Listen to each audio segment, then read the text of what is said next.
Okay, just before we start, a brief announcement. Now you can connect and disconnect your video, your camera, anytime you like. There was a small glitch yesterday. I'm sorry for the inconvenience. So please, Sergey, start whenever you're ready. Yes, I am ready, and I hope everybody are ready to start today's session. And our first speaker today is Evgeny Korotyaev, and the title of his talk, Schrödinger operator on periodic discrete and metric graphs. Evgeny, please, you can start. Okay, thank you for the introduction. It's very nice to meet with some of my colleagues, which did not meet with them long period. And my talk devoted to Schrödinger operator on periodic graph, discrete and metric. And this docs is based on the collaboration of the different peoples. And firstly, I describe what is a graph. We consider the graph G is a couple of the V and E is a connected infinite graph, the set of all its vertices, and E is a set of its n-oriented edges. If the vertices U and V are joined by some edge, then we denote it by U sim V. And okay, it's a graph is a collection of the vertices and edges. And we introduced some periodic structure. That gamma be a lattice in RG with the basis A1, A2, and so on. And gamma is a collection of the points as a NS, AS, and is a discrete lattice. And we introduce equivalence relation on RG is X equals Y on the modulus gamma if and only if X minus Y belongs gamma for any X and Y. And we assume that graph G satisfies the following condition. If we add G some vector from gamma, then we again obtain our graph. And also we introduce, also is important, the fundamental graph G naught is a factorization of the G by gamma is finite. And basis A1 and AD of the lattice gamma will be called the periods of G. Fundamental graph G naught is a graph on the G-dimensional torus. Really, what we have, and we have similar to the periodic continuous case, but in the continuous case, we have exactly D-dimensional torus. In the discrete case, we have graph on the D-dimensional torus. And the graph is G naught. And a fundamental graph G naught also has vertices and edges. And V naught is again is a factorization V by gamma, and G naught, E naught also is a factorization by E by gamma. Is a finite, is important. Is a standard definition. And in order to discuss the Schrödinger operator, we need to introduce a Hilbert space. On the graph is a L2 on the V is a space of all function, complex function equipped with a norm is a standard definition. We have a squared of our function on any point of the vertices is a sum, is a standard definition of the L2 space. And also give the standard definition of the discrete Laplacian on G is a difference of the function at point V minus f at point U, and for all points U similar V. We take any point V and we have a sum for all points U around the point V. And here we consider the function from L2. And what we have is a standard definition, and what we have is also well-known fact. The operator Laplacian is self-adjoint.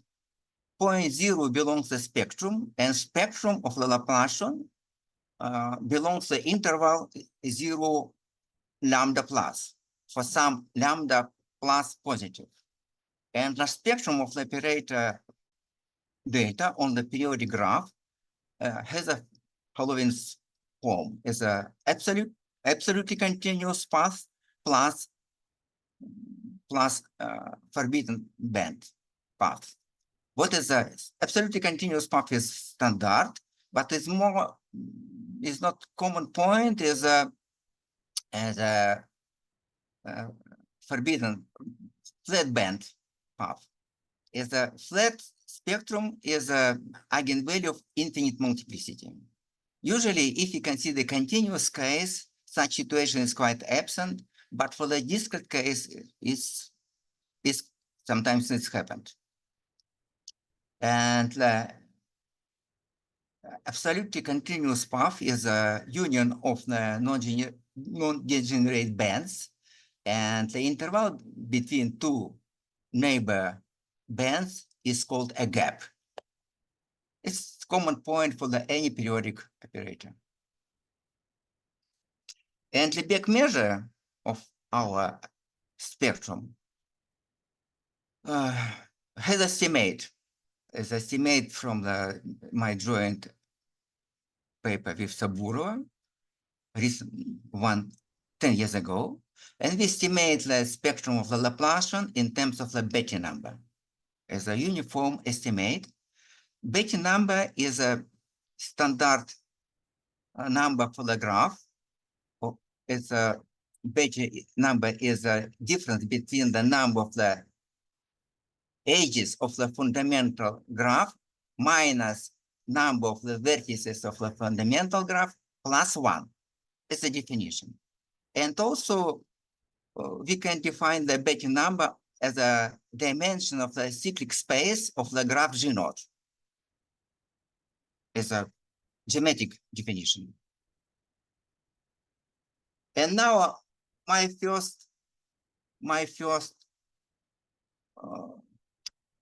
result is a joint result with Sloach, is a mathematician from St. Petersburg University, published in 2020.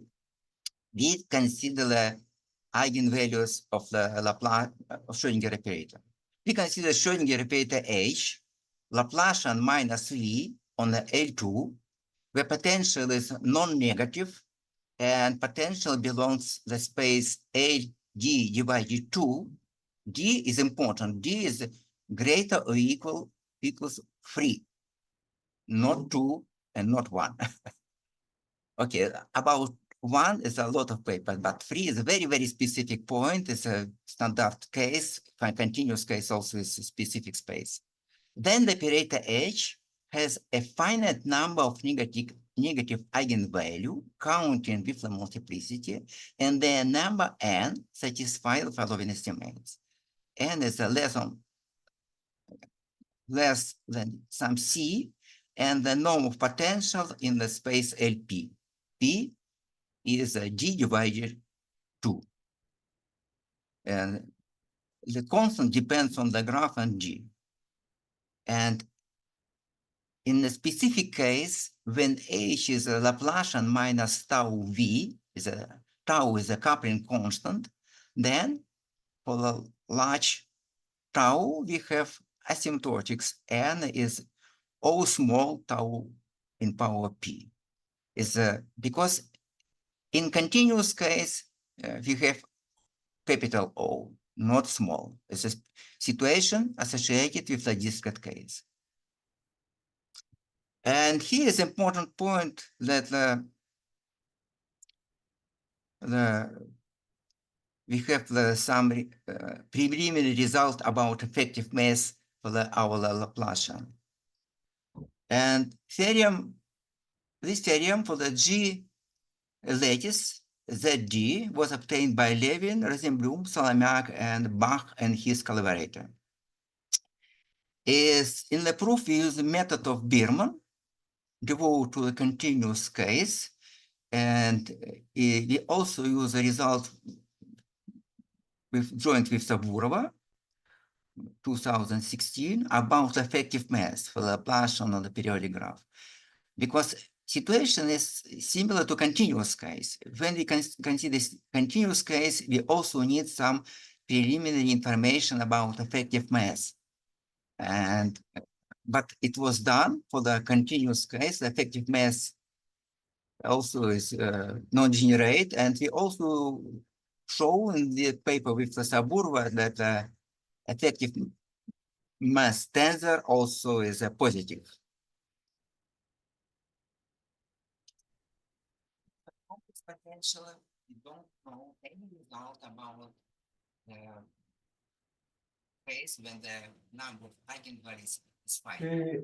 Evgeny, could you get closer to your computer? We don't listen to you well. Okay, I'm sorry. And they speak more loudly. Okay, in the case of the complex potential, we don't know any result about the case when the number of eigenvalues is finite. Now we can see the specific case when graph is lattice, standard lattice with dimension D greater or equal 3. And the potential V belongs to the space LP for some P greater than 1. And we discuss the following problems. We consider Laplacian on the lattice and estimate the group and the resolvent acting on some Banach space uniformly with respect to a spectral parameter from the half space, half plane, when spectral parameter belongs to C+. We apply this result to the Schrödinger operator with the real decay in potential from some Banach space. And we can see the inverse problem for the Schrödinger operator on the discrete graph. And we can see the Schrödinger operator with the complex decay in potential from some Banach space. In particular, we obtain the trace formulas and estimate the eigenvalues in terms of potential. It's for this specific graph. Okay, in this case, we a little bit change the definition, and we consider it's more convenient. We consider Laplacian as an average of the Fm around the point n. And also we have a effective mass 2, effective mass m, because effective mass here is m equal 1. The potential V is the multiplication operator, and we assume that V belongs LP for some P greater or equal 1. And Here I recall that the LP is a space of the sequence equivalent to the following norm.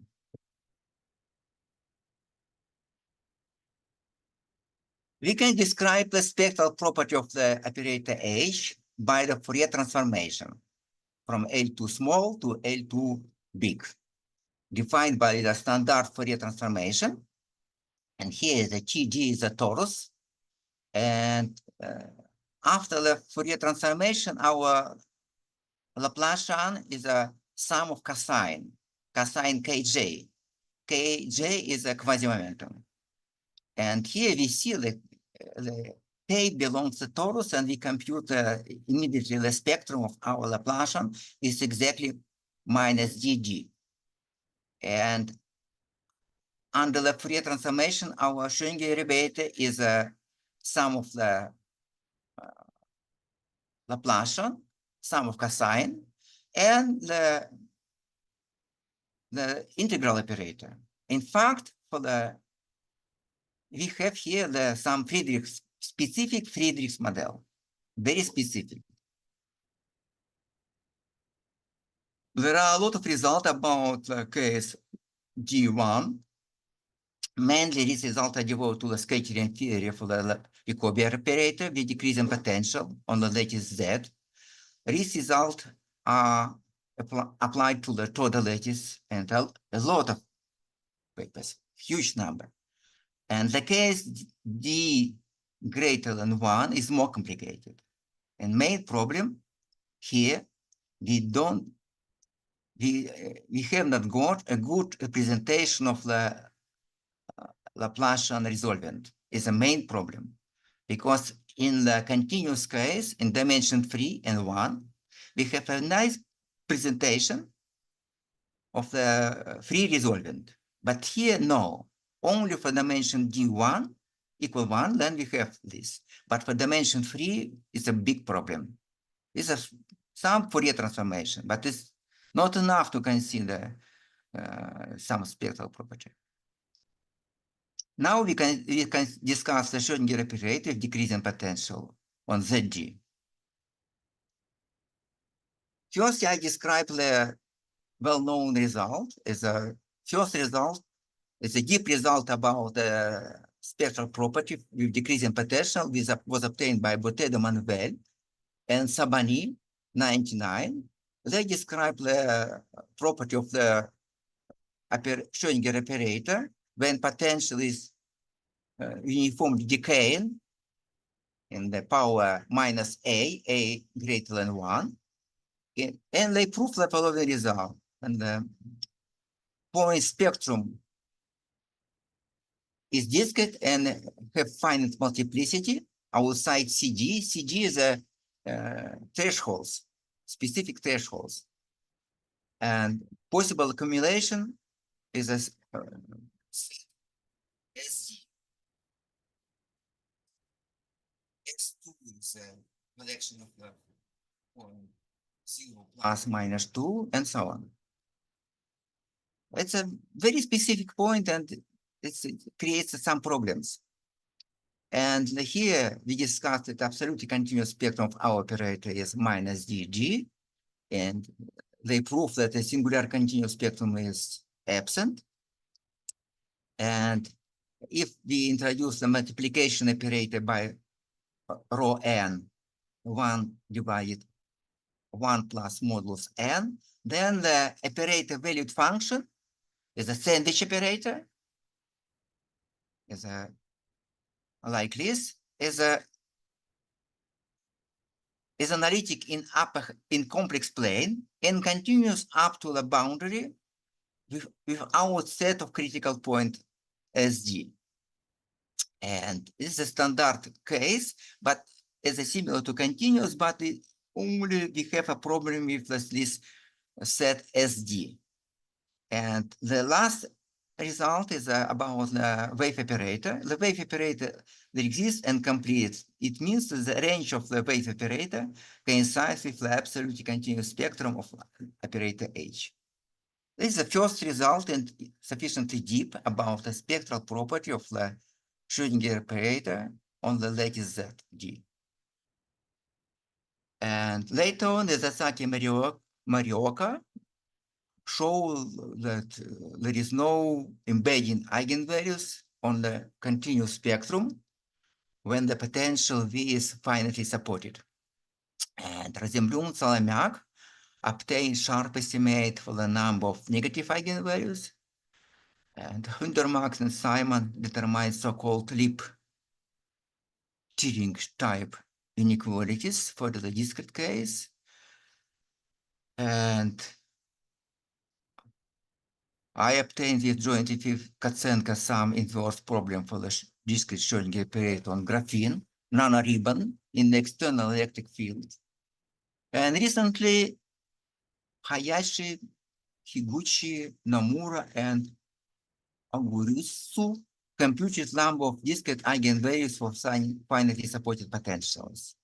And Parr and Richard extended the result of Sabani and Boutet-de-Manuel to general graph, not ZG, but sufficiently general periodic graph. Eigenvalues and trace formulas for the discrete potential ZG described by Korotyaev and Malamud Neifeld. I discussed it later. It was problem. And maybe the first result about inverse problem, the Schrödinger operator with the decayed potential, was obtained by the cycling B in really 10 years ago. And the dimension greater or equal 3. And again, first I describe some the property of the resolvent.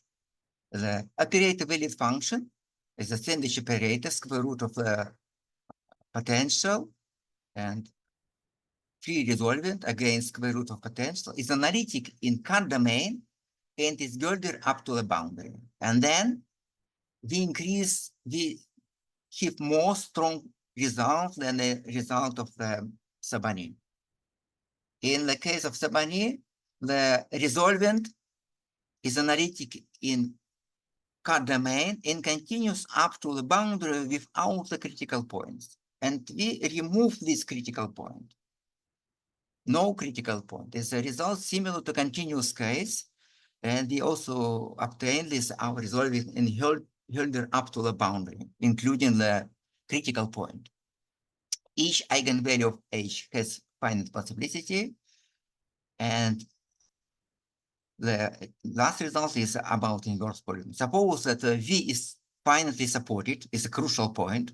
Then from the scattering operator and OS matrix, we can reconstruct potential V. And moreover, mapping V to S matrix is injection. And after this, there's also some papers about the inverse problem on Ando is a 30, and they consider some, not only the D, but for some other graph, maybe graphene and so on. Okay. Now, it's a result about the inverse problem. It's a weak point that the potential is compactly supported. But now we discuss the estimates. Estimate is very important for the Schrödinger operator. And first, I described the very famous result of Carter, 66, about continuous case.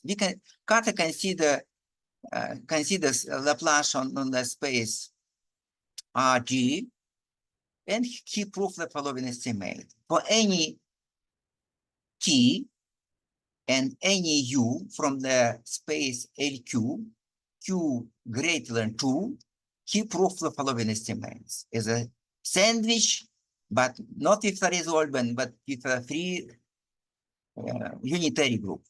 And he obtained very nice and very precise estimate. And this estimate is very well known and people use a lot. And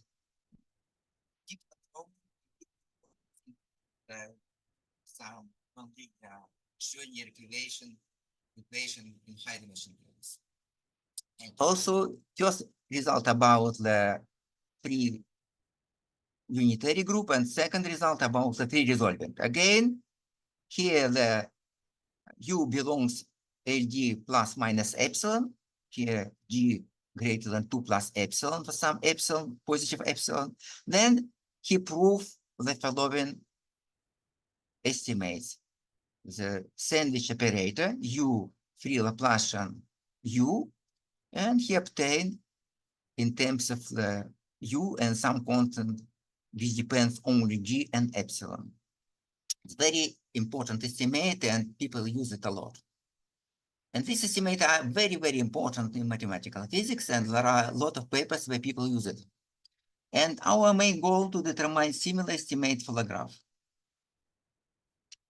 And this is a joint result with the Jakob Müller from the Aarhus. And we consider the discrete Laplacian on the ZG. We assume that potential V belongs LP on the ZG. P satisfies, this is a condition, is a, I cannot remember. I only, if I have this written, I can say something, but usually forgot. It's rather complicated. It's more complicated than in the case of the Carter, unfortunately.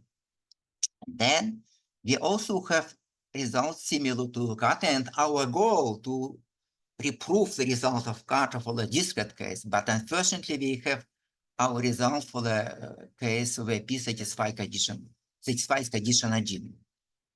condition one. And then we have also sandwich operator where, with the free unitary group. Then we have this estimate also formally looks okay, but our account is not so perfect as in case of the Carter case. And then I suppose you need to do something additional. And again, you can see the free sandwich operator, again, square root of the potential, free resolvent, and square root of the potential. And we've shown that this operator value function from the cut plane, complex plane without the spectrum, absolutely continuous spectrum, to the Gilbert-Smith class is analytic and is held up to the boundary. Here is important that our operator is mapping from the complex plane to the B2, Gilbert-Smith. And then we can use it, for example, to define the Field-Goldman determinant. And moreover, we obtain this estimate in terms of the B2, C star. It's very, very complicated. And in the paper with the Jakob, we fight for this constant. And we estimate this constant in the terms of the P and D. And its constant is very complicated. And I would not like to write here because it's too complicated. Okay. But it's crucial to get maybe more is better at this open problem. And moreover, we've shown that if C star norm of V less than 1, then the operator does not have eigenvalues. Okay, if we compare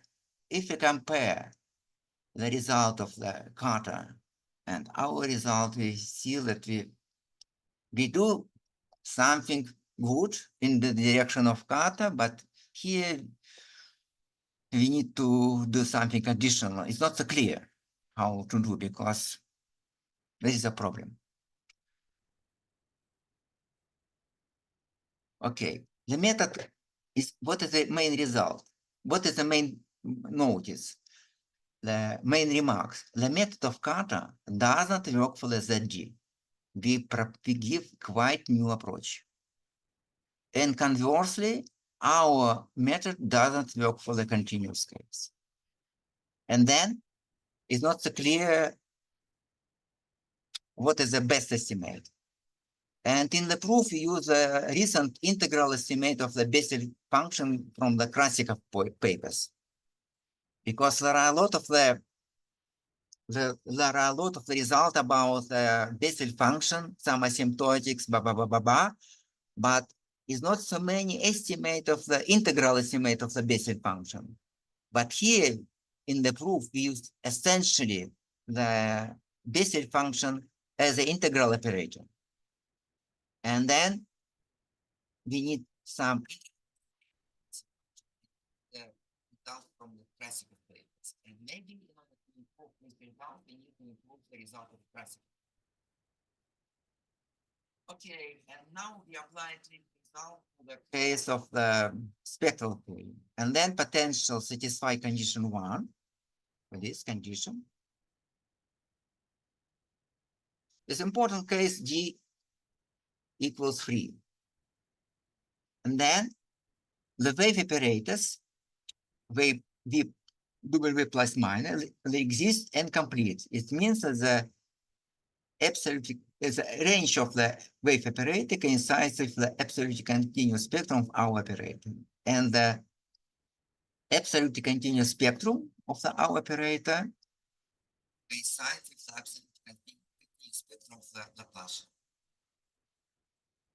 Here is a problem about the eigenvalues. It's open problem if we consider that the potential belongs Vp.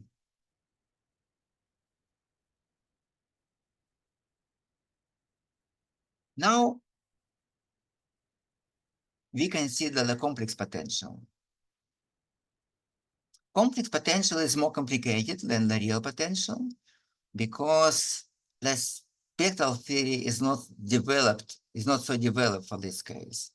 And for example, we don't know with open problem at what condition on the potential the Schrödinger operator has finite number of eigenvalues. Okay, if the potential is finitely supported, or maybe it's decay is very fast, and it's clear that our operator has finite number of eigenvalues. But for example, for the Schrödinger operator, it is well known in continuous case, if the potential decaying faster than 1 divided x in power 2, then the operator has finite number of eigenvalues. For the complex potential, efficiently we have not such results. And even potential decaying faster than the number, it's possible that there exists infinite number of eigenvalues. Again, it's our potential complex and satisfy the same condition 1. Here I recall this P belongs LP, and for the condition 3, P greater or equal 1 and less than 6 divided 5. This is strange number, but okay, we work with this number.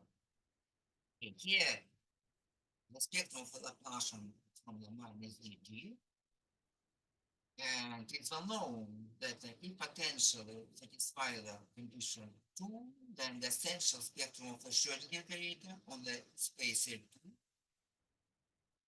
is cover minus g. And the standard fact because our operator V is compact. And if our condition operator has n eigenvalues, n is a number and according to the multiplicity, and n may be finite or infinite number.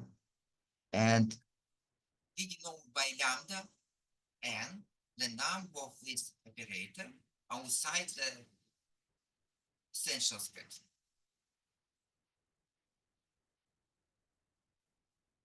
Okay. And then in order to work with the discrete Laplacian, it is convenient to introduce the specific spectral variable Z. If you consider continuous case, then the energy is represented in the form k squared. It's very convenient. And then we have a parameterization in terms of the k. But in the discrete case, it's more convenient to work with the spectral variable Z. This variable z is given by lambda. By this definition, lambda is a d divided 2 is multiplied by z plus 1 divided z. And then lambda belongs to the cut plane, spectral domain, complex plane if out the interval minus d. And in this condition, z belongs the disk with the radius 1. Disk with radius 1. It's a very simple formula. It's a conformal mapping, and usually when the students study complex variable, conformal mapping is one of the famous formula, one of famous conformal mapping. And I recall what it is. The function lambda z has the following property. The function lambda is a conformal mapping from the disk with the radius 1 onto spectral domain lambda. Is a spectral domain as a complex plane without the interval minus dg.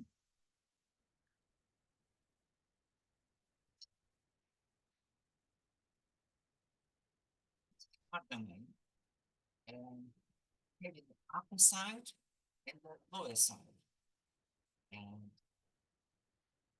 the function lambda maps on the disk on the this spectral domain and maps on the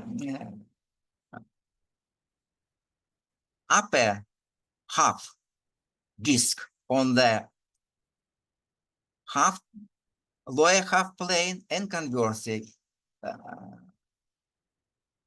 is a mapping from the, if you can see the upper half of disk on the lower half plane, and so on.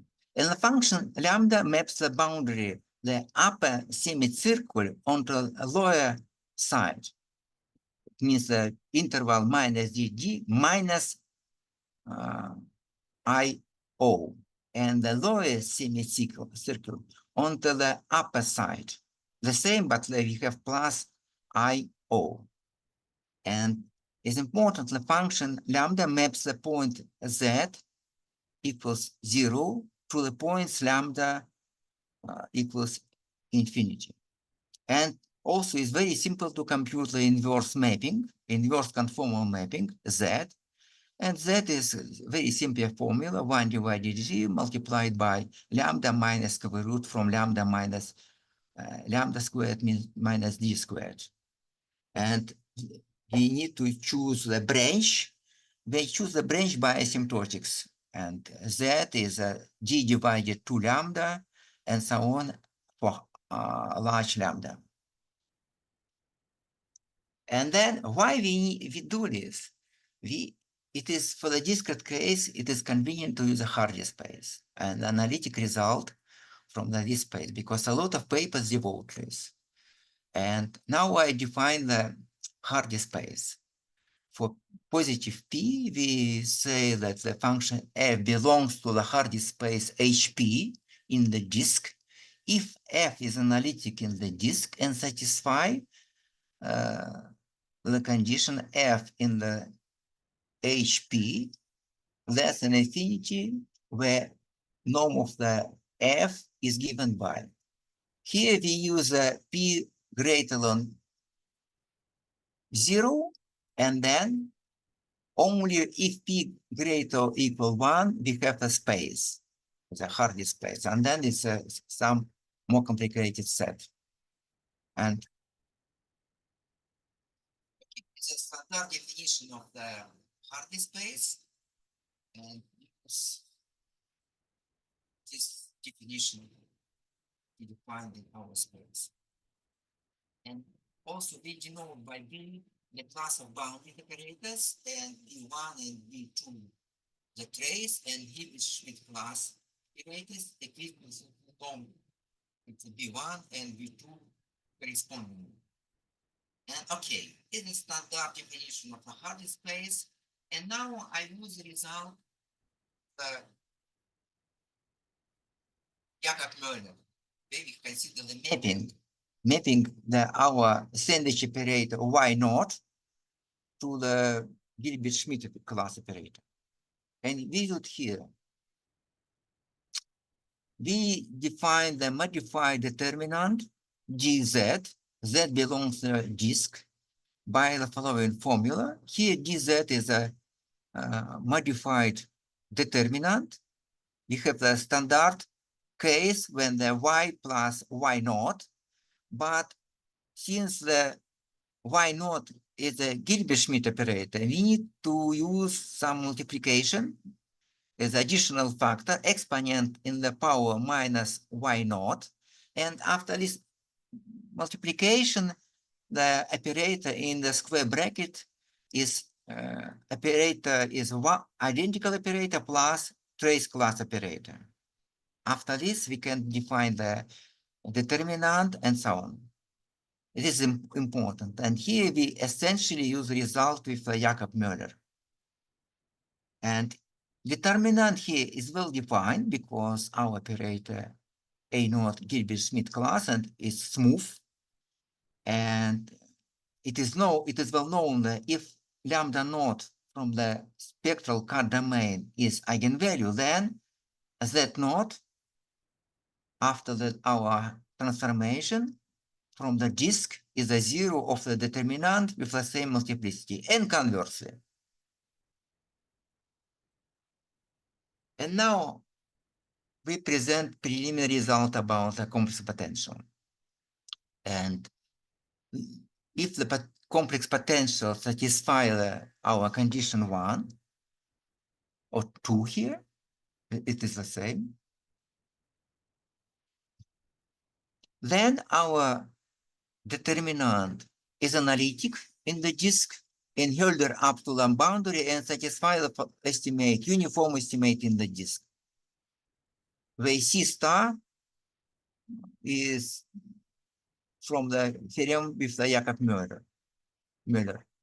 And this Polygon determinant has n zeros in the disk, and we have the labeling according to the modulus. This zero is less than 1. Sum 1 into is fine. And here, modulus Zj is less than 1.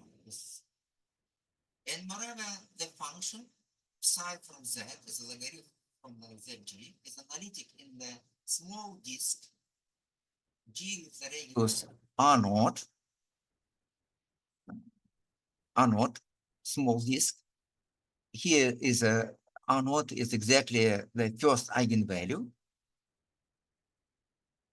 Has a Taylor expansion for small z, and we can compute its coefficient in terms of the potential. Here, first coefficient is a trace from the v squared. The next is a trace of the v in power 3, but for psi4 and so on, the formulas become very, very complicated, and it's only 2 coefficients is quite simple, but all others is very complicated, and I would not like to present them here.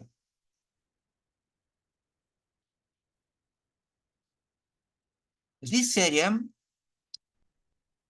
and below firstly proof jointly with Ari Laptev for potential when the potential not from the LP but is decaying faster in the power V belongs to L in the power 2 divided 3 is decaying very fast, more than the 1. And we improve this result because here we use the result with Jakob Müller. In order to describe more about the complex number, we define the Blaschke product. Blaschke product is defined by identity 4. If the no eigenvalues is B is 1, and then is a standard definition for the Blaschke product for the analytic function theory for the Hardy spaces. Okay, now I describe the well-known properties of the Blaschke product in this case.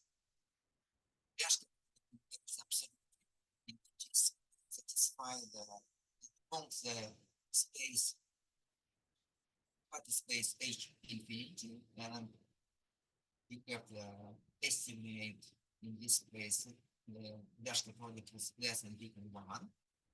And Dashka product has a Taylor series. It is also standard formulas. And here P naught is negative number because each Zj is less than 1. And this coefficient can satisfy the following identities as also is one norm.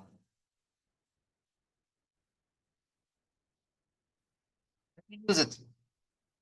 Now we discuss the canonical representation of the Fitzgerald determinant and the basic property of its zeros. And we again assume that a complex potential V satisfies the condition 1. Then there exists a singular measure, positive measure, minus such that our determinant has a chronicle factorization in the disk given by formula 5 as our determinant is product of the Dashka product to exponent. We have some Poisson integral. K nu is integral associated with a measure mu, and Kg is an integral associated with the logarithm of our Fitzgerald determinant.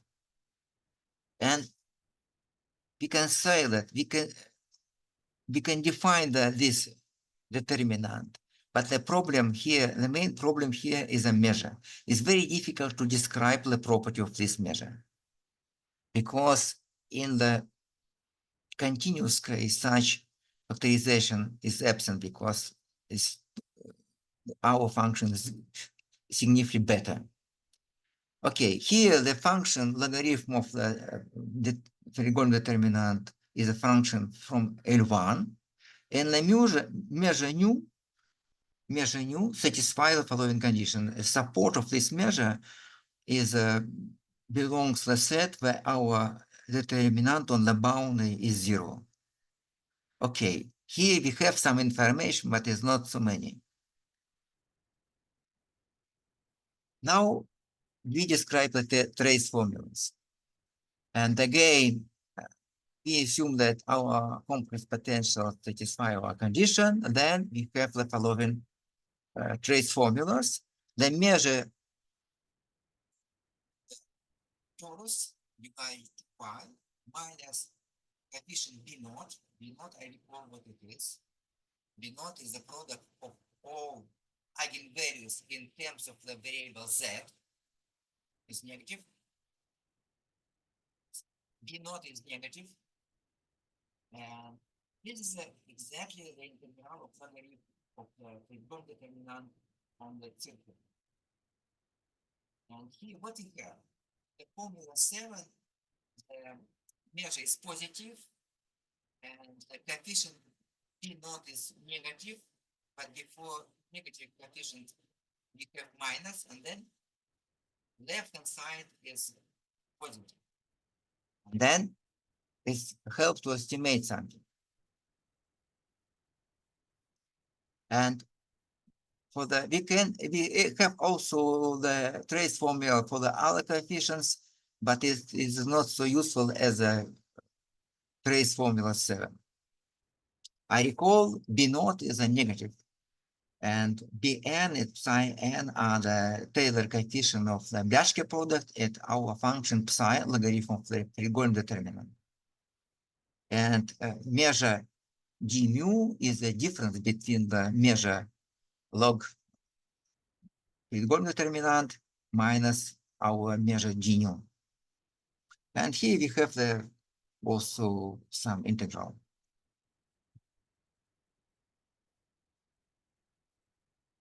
Okay, and here if you use a very simple inequality like this, is 1 minus x less than minus log x for the any x from 0, 1, and identity. And the estimate, we have a corollary. The measure plus sum 1 minus eigenvalue in terms of the z variable zj less or equal c star squared divided 2 and our potential squared in the north of p. And then we have a estimate not only eigenvalues but plus measure. We have a double parameter because if you consider case of the continuous case, this factor measure nu is absent. And then we have only 1 minus zj. And in particular, if the imagery path of the potential is positive, then we have that the sum of the imagery path of the eigenvalues is less than c star squared plus multiplied by potential in the second power. This sum imagery path of the lambda j is follows from the simple identity from the between zj and lambda j. And we have here a lot of open problems. Don't know when the operator S has a finite number of eigenvalues.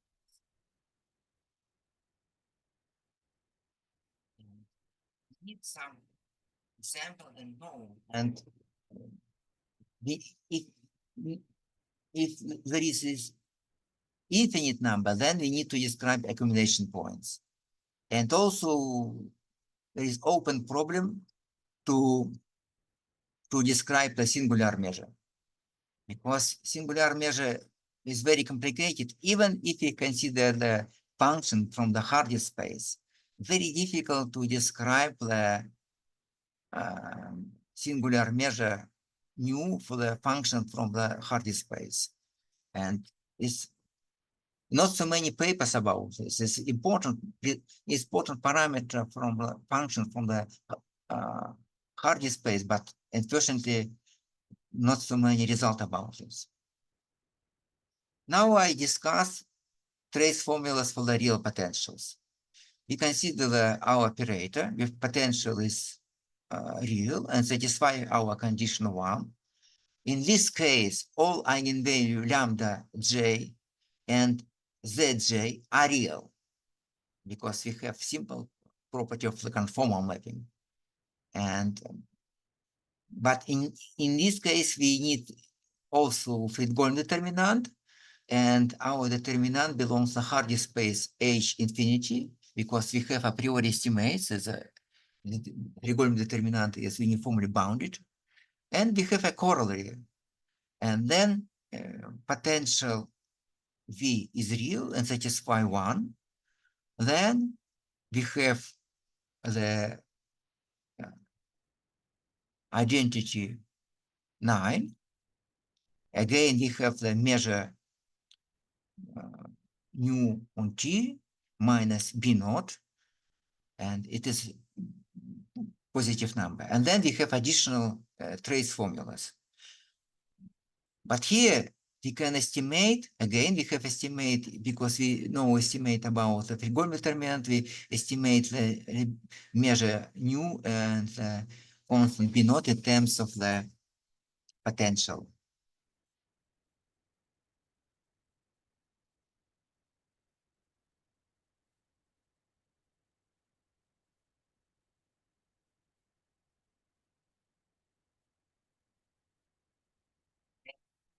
We have a corollary that potential V is real and satisfy condition then we have the estimate of the measure and the constant V in terms of potential V.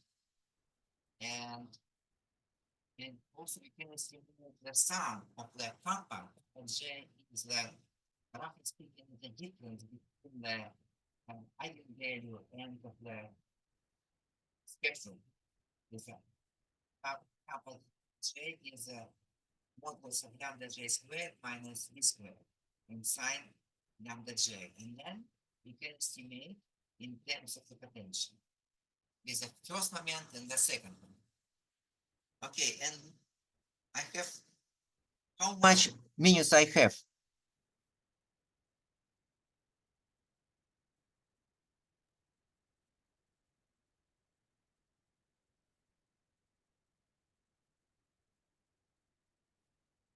How much minutes I have? You have five minutes. Okay, okay, I will.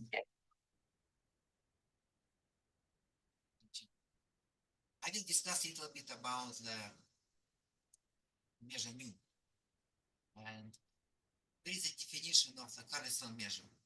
Carlson measure E is a closed set of the measure zero containing the unit disk circle T for which if the interval complementary to E have the length epsilon n, and this interval complementary to E has the following estimate: epsilon n and log 1 divided epsilon n. If the one, okay, here the epsilon n is small enough, and then we have positive sum, and sum is finite. This yields that the closed subset of the Carlson measure is itself a Carlson set. And if you introduce algebra A infinity is a class of the all function analytic in the open unit disk, and when all derivative is bounded in D, and I recall the result about what is the have about the measure nu. And Noringer showed that every Carlson set is the set of the boundary zeros of the function f from the class A infinity, and Berlin proved that the zeros in the boundary of any function analytic in D and continuous in D, which satisfy the Lipschitz condition on S, must form a Carlson set. And then support of the U is a point where our Fredholm determinant is zero, then support of our measure is a Carlson set. Then, okay, and then we see that the structure of the measure is rather complicated, and there are some results about the Carlson measure and so on, but it's also rather difficult to describe this positive measure nu. Okay.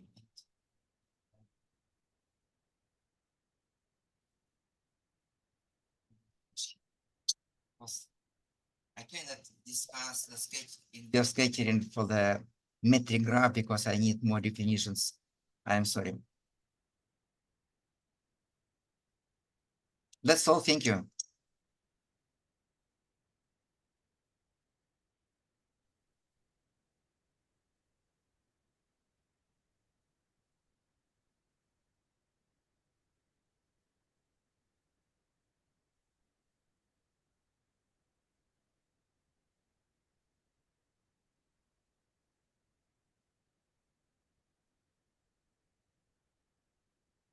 We do not hear you.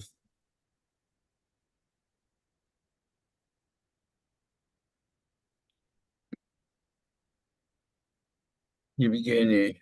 Yes.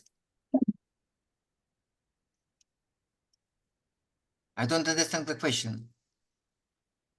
We do not hear you. Something with your sound, it disappears. Oh, it appears. Now it's okay. Mm.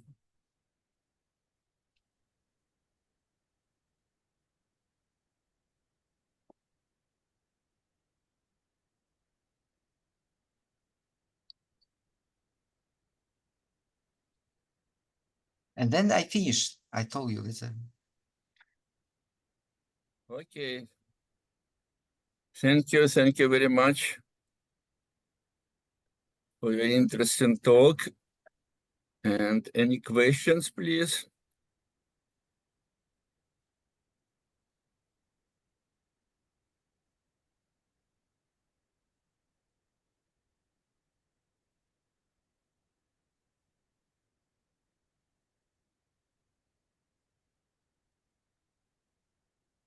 Okay. No questions. Let us thank again the speaker. Thank you, Evgeny. And Oh, there seemed to be a question by Gregory Berkolaiko. Oh, no, not anymore. No, I was clapping. It was a clapping. Oh, I see. Okay.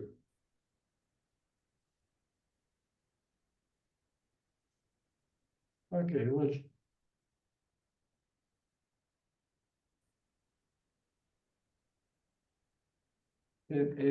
Maybe Bruno, could you try to share your screen? And could you stop sharing the screen, Evgeny?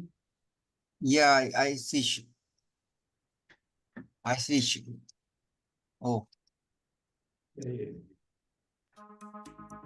Yes, so I share my screen once I have it. Genia, stop sharing. yeah, I try.